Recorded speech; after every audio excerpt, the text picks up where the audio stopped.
여권이 사법개혁을 추진하면서 조희대 대법원장 국회 청문회와 사퇴 압박을 이어가는 가운데 조 대법원장은 별다른 입장을 밝히지 않고 있습니다.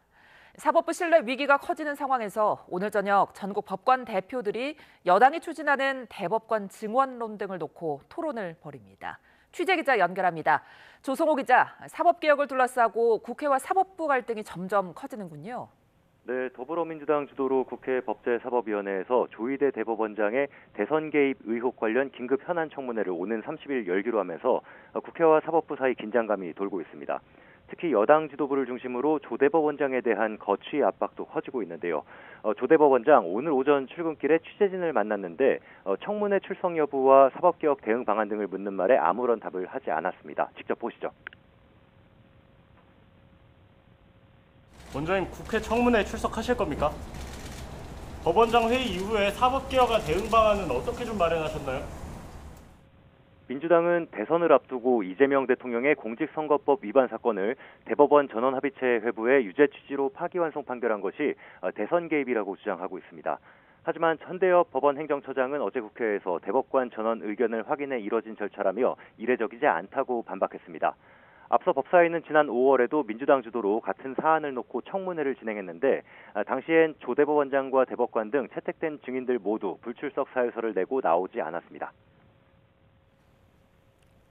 사법부가 혼란스러운 상황인데 대표 판사들이 토론회를 연다고요? 네, 민주당의 사법개혁안에 포함된 대법관 증언과 추천 방식 개선안을 두고 토론할 예정입니다.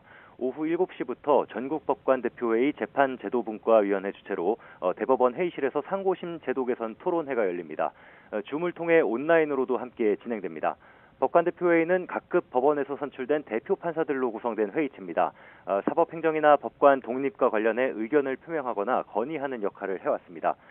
민주당 사법개혁특위는 대법관 수를 현행 14명에서 26명까지 대폭 늘리는 법률 개정을 추진하고 있습니다. 대법관 추천도 법관대표회의와 지방변호사의 목 2명을 추천위원회에 추가해 대법원장 영향력을 낮추는 방안을 검토하고 있습니다. 앞서 분과위는 법원 내부망에 공개한 보고서에서 상고심 심리 충실할 입법 취지로 하는 증언안은 경청할 부분이 많다는 종합 의견을 냈습니다. 다만 하급심 강화가 병행돼야 한다든가 증언 속도와 범위를 신중히 검토해야 한다는 등의 개별 의견도 적지 않았습니다. 추천 방식에 대해서는 추천위원회의 독립성을 확보하기 위해 법원 행정처장 등을 제외하는 등의 구체적인 방안을 제시했습니다. 또 공식 안건은 아니지만 민주당이 추진하는 내란 전담재판부, 또 민주당이 주도하고 있는 조희대 대법원장에 대한 청문회 개최와 사퇴 요구 등을 두고도 경론이 오갈 수 있습니다. 다만 정식 회의가 아닌 토론회의만큼 법관 대표들이 공식적인 입장을 도출하기는 쉽지 않을 거란 전망이 많습니다. 지금까지 사회부에서 YTN 조성호입니다.